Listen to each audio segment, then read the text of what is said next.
Hello and welcome to Core Finance. This is the morning show with me, Matt Brown. I'm joined today by Mike Van Dulken, who is Head of Research at Accendo Markets. How are you today, Mike? Very well, thank you. Well, thanks very much for coming on to our morning show. Let's kick off with the big headline. Well, markets edge higher as investors await the Fed. So we've had a little bit of a push higher. FTSE lagging a little bit. What do you make of the markets this morning? Yeah, I mean, it was more gains for the US on Friday, more record highs, and that flowed into Asia overnight. Although we have had the Japanese on holiday, so futures for the US are still pointing further north.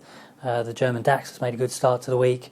The FTSE is kind of the odd one out. It got a real hammering due to that very strong sterling. You know, the Bank of England really put a fire underneath sterling late last week, and that proved a big hindrance for the FTSE, which it means that the value of profits and dividends are worth less in pounds once we translate them. So it took a knock. It's found some support. It's not made the most convincing of starts to the week, but at least we are positive. We are off the lows, and we had a thankfully uneventful weekend in terms of geopolitics. Obviously, events closer to home keep London a little bit on edge, but for the moment, it's been a calm start to a week, which will include, of course, the Fed giving its latest update and assessment.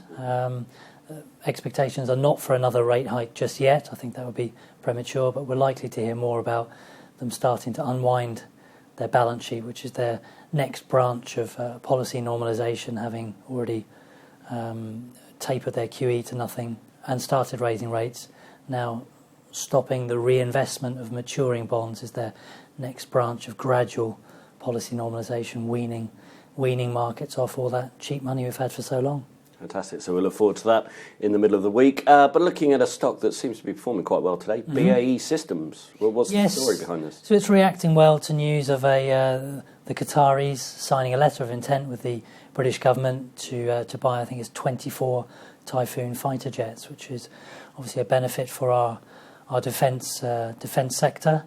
That could be worth, I think they're worth 70 to 90 million pounds a pop. So that's potentially a good deal for BAE Systems. As yet, it's a letter of intent. Don't forget the Qatari situation's a fragile one in the Middle East, and of course, this may affect relations between both the British and the Saudis. So as yet, it's not signed, sealed, delivered just yet, but the share's benefiting on the possibility of that inflow of money. And certainly defence stocks at the moment are probably quite an interesting play. You mentioned at the start of the show the geopolitical play. I mean, is this something an area investors maybe are now looking at with everything going on in the world at the moment? Yeah, while we have an unsettled situation, shall we say, with regards to North Korea and the threat that represents, these stocks have benefited from the perception. They act as kind of a safe haven. Don't forget also we've got some M&A from the US over the weekend with Northrop Grumman spending I think $7 billion on a peer. So a bit of sector consolidation there that is also adding to the good news from the Qataris over the weekend. Understood. And looking at a smaller stock, Petra Diamonds, not a positive story this morning. What's the background on this one? No, it's as the name suggests, a diamond miner. They've actually just struck problems recently in terms of the Tanzanian government doing the same thing it did to Acacia Mining, which is questioning the value of what these companies are exporting, believing that the companies are actually understating it, which would mean they're paying the government less royalties. So they've kind of frozen the exportability, if you like, of both companies. Acacia Mining has been hit very hard. Petra Diamonds is beginning to feel the pinch. This morning's results show revenues higher, unfortunately profits down, adjusted profits even more down, net debt is up, and it's said negatively impacted by difficulties with the mines, which is putting it bluntly, as well as a stronger rand versus dollars, making the value of their exports worth a bit less. Understood. Not good news for Petra then. Looking at the pound, and you already mentioned, obviously we had the uplift last week on the back of the Bank of England. 135.43. I mean, that's an incredible move, certainly on cable.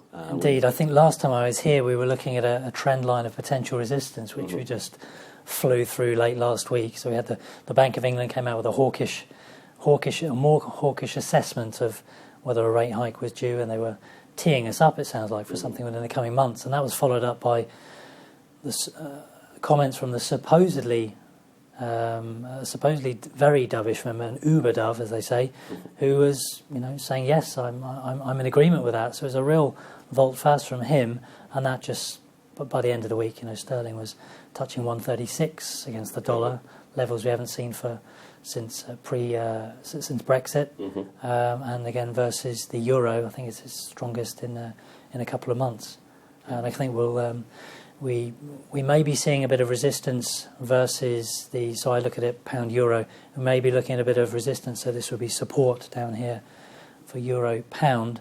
But as for sterling dollar, the issue now is the upside could be capped for the pound if we see a very hawkish update from the Fed on Wednesday evening. We'll look out for that. Core number, 2,500, fairly round. What's this number? Make a guess. So that'll be the S&P, which has got through that major hurdle. As I said at the beginning, the US bourse has made a strong finish to the week, and indeed their futures have made a strong start to this week already. So it's a key hurdle to get through. It's a bit like when the Dow Jones went through 20,000, 21,000. Keeps going. Exactly. So this may well get the US investors excited into this week, and see it push on further. Understood. And finally, looking ahead, well, just for today, Bank of England, Carney speaking, I believe, is speaking at the IMF. That's right. So do you think there'll be any guidance here with regards to obviously everything that happened last week with the Bank of England? So we're speaking at the IMF in Washington. I believe it's more of a lecture, a banking-related lecture. I'd be surprised if we get anything really meaningful, given how recently the Bank of England and indeed one of its members spoke. I actually wonder whether it was coincidence about who spoke at the end of last week to really, give the back up that hawkish assessment. Like, look, even our most uber dove is thinking this way now. So it may well be that we get nothing, but as always, when a governor speaks, the market pays a lot of attention. They'll be looking for any hints whatsoever about the path for policy normalisation as it is for the Bank of England, and whether we should expect something indeed in the coming months. And speaking of expectations, anything else on the radar this week to look out for? So we've got as I said, the Fed this week. Of course, Prime Minister May speaking at the end of the week in Florence.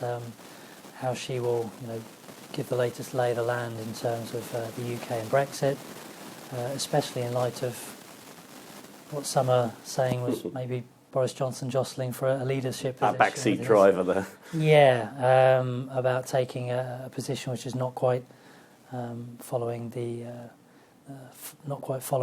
leadership message. So how those two could be at odds with each other could set us up for another interesting weekend, and it could indeed have a bearing on the pound and on the FTSE. Understood. Well, Mike, thank you very much for joining us today. Thank you.